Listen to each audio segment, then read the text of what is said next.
Hello everyone, welcome to once again in Management Culture.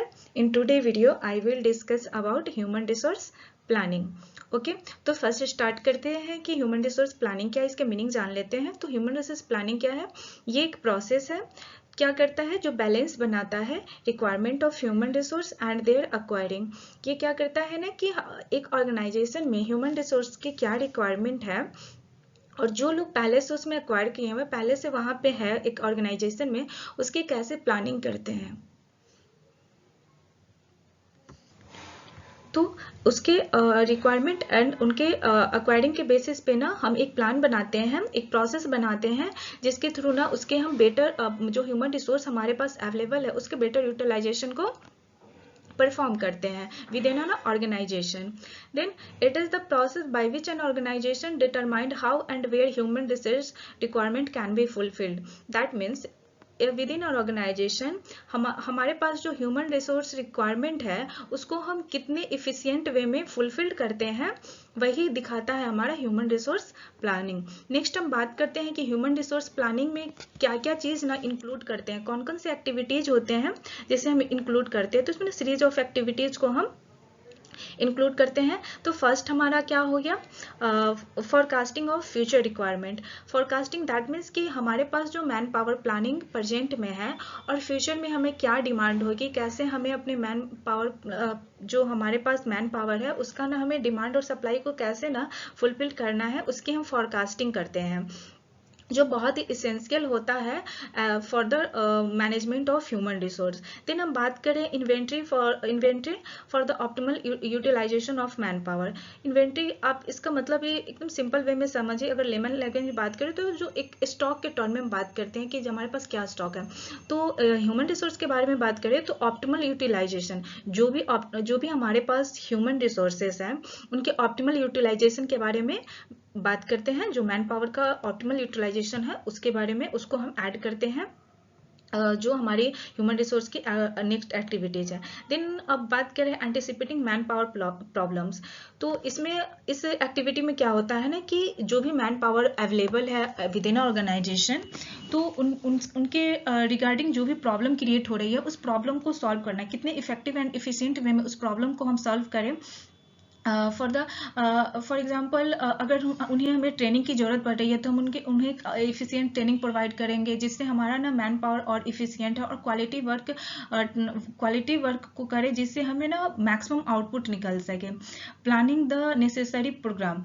और next activities क्या होता है कि जो भी प्रोग्राम हमने अपने ह्यूमन रिसोर्स के लिए, अपने मैन पावर के लिए जो भी हमने प्लान बनाया है, जो भी प्रोग्राम बनाया है, कौन कौन से नेसेसरी प्रोग्राम है जिससे एक बेटर यूटिलाइजेशन हो सके, तो वो हमारा भी इसमें ऐड हो जाता है. अब हम बात करें ऑब्जेक्टिव ऑफ एचआर प्लानिंग. अब एचआर प्लानिंग की क्या ऑब्जेक्टिव है? किसी भी चीज का कोई ना कोई ऑब्जेक्टिव होता है. विदाउट ऑब्जेक्टिव वो चीज़ ना अच्छे से फुलफिल नहीं होगी, या फिर उसकी जो एक होती है ना कि कोई भी चीज़ का एक बेटर ओरिएंटेशन होना चाहिए, उसकी ना एक अच्छी ऑब्जेक्टिव होनी चाहिए, उसी के बेसिस पे ना वो एक ऑप्टिमल यूटिलाइजेशन वो परफॉर्म कर सकता है. To ensure adequate supply of man power. First में क्या है कि हमें इसमें ये इंश्योर करना होता है कि जो सप्लाई ऑफ मैन पावर है, जो adequate supply of man power, कि कभी हमें ना ये शॉर्टेज ना हो कि मैन पावर की, जिससे हमारा ना जो आउटपुट हो वही इनबैलेंस हो जाए. देन बात कर रहे हैं to ensure proper use of HR in an organisation. तो इसमें क्या कर रहे हैं कि जो हमारे पास ह्यूमन रिसोर्स है उसका प्रॉपर यूज हो ऑर्गेनाइजेशन में. जो भी रिसोर्सेस है एज अ ह्यूमन हम उसे बेटर वे में यूज कर सके, उसका प्रॉपर यूटिलाइजेशन कर सके. नहीं तो क्या होगा ना कि हमारे पास जो रिसोर्सेस हम उसे यूज ही नहीं कर पा रहे हैं, तो एक ऑर्गेनाइजेशन कैसे बेटर वे में परफॉर्म करेगा.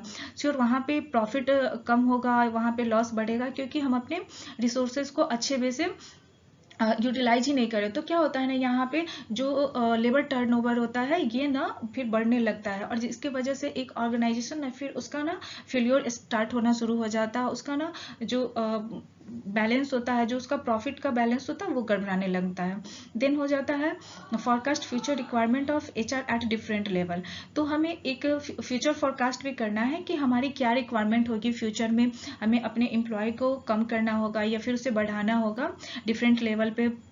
HR लेवल पे या फिर मार्केटिंग लेवल पे, फाइनेंस लेवल पे, डिफरेंट लेवल होता है, सेल्स लेवल पे हमें अपने ना जो ह्यूमन रिसोर्स है वहाँ पे उसकी क्या रिक्वायरमेंट होगी for the sake of future requirement, तो उसकी हम ना यहाँ पे फॉरकास्टिंग करते हैं। देन हम 4th नंबर में क्या है, to access surplus and shortage of HR in the organisation.